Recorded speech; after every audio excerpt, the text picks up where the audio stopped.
Okey, ini pun agak sensitif juga. Semasa Datuk dalam UMNO melalui firma pengalaman Datuk, Datuk telah mengukuhkan kesamaan terhadap kerajaan Kelantan ekoran pembentangan undang-undang hudud oleh kerajaan negeri Kelantan. Saya nak tahu ketika itu apa pemikiran Datuk, datanya ada kenapa sehingga bertindak begitu, dan ketika ini pula bagaimana pula Datuk hubungan Datuk dengan pemimpin PAS, khasnya Datuk Boni Aziz sendiri dalam konteks ini.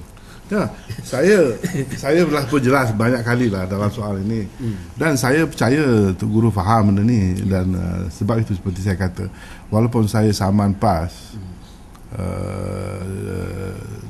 saya bertanding di Kota Baru, saya masih lagi menang. Kalau lah PAS marah sangat kepada saya, tak mungkin saya boleh menang kursi yang dah kita tewas 15 tahun. Jadi saya percaya penjelasan saya diterima. Sebabnya begini, dalam perubahan negara kita, sistem negara, undang-undang negara kita, kita kena ikut perlembagaan. Kalau kita lari daripada perlembagaan seperti Mahathir buat, maka kita tak samalah kita dengan Mahathir. Maknanya dia buat apa yang dia suka. Soalnya undang-undang jenayah, undang-undang yang disebut hudud ini sebenarnya undang-undang enakmen jenayah Kelantan tahun 93. Masalahnya undang-undang jenayah dalam perlembagaan kita mesti hanya boleh digubal oleh Parlimen. Dia tidak boleh digubal oleh Dewan Undangan Negeri. Dan walaupun Kerajaan Barisan Nasional sendiri kadang-kadang membuat gubalan undang-undang di peringkat negeri yang bercanggah dengan perlembagaan, itu saya pun akui. Jadi saya hanya nak kemukakan kepada mahkamah bahawa supaya keputusan ini diperjelaskan sekali lagi bahawa hak persekutuan mesti kekal dengan persekutuan, hak negeri kekal dengan negeri, supaya tak ada. Kalau kita tak jelaskan perkara ini, maka kita akan menghadapi masalah, kerana setiap Dewan Undangan Negeri akan menggubal undang-undang jenayah sendiri. Jadi kita akan ada bercelaru lah sistem perundangan. Jadi tindakan saya itu hanyalah sebagai seorang peguam untuk memperjelaskan kedudukan perlembagaan.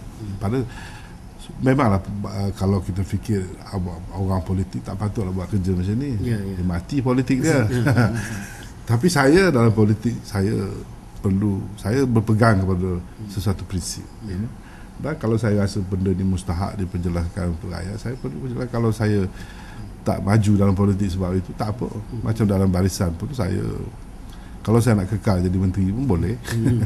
Tapi bila kerajaan buat melampau sangat, tak betul, saya rasa ini tak betul.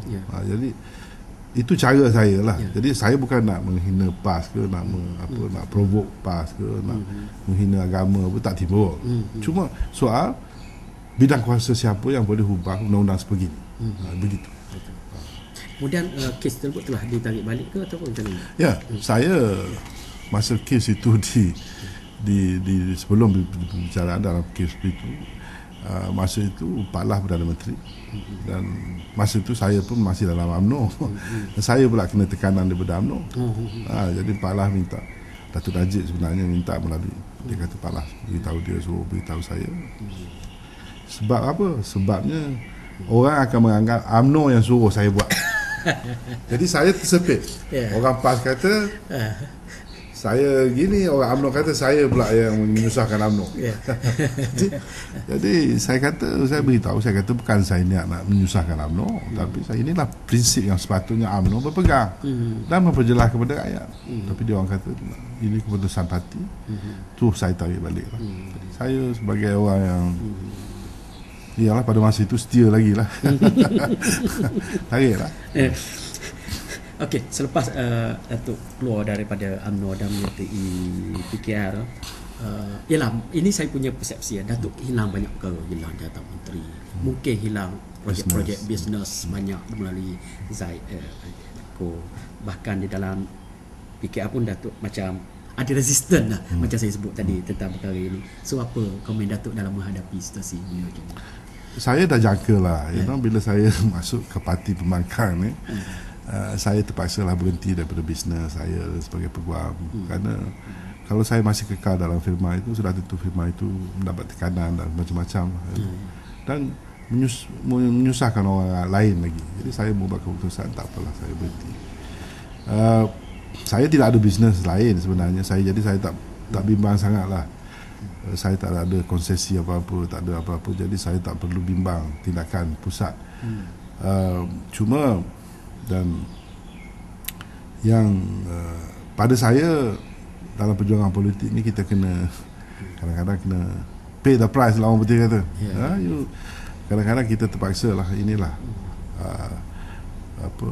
apa yang perlu kita lalui, kita kena lah terima. Jadi saya tak adalah rasa regret ke kecewa ke rasa macam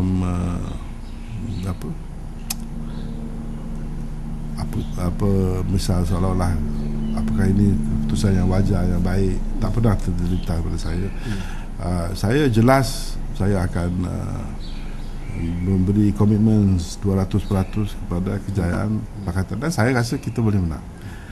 Apa pun tipu helah barisan, saya rasa next election will win. Jadi dengan syarat kita semua buat pengorbanan jugalah.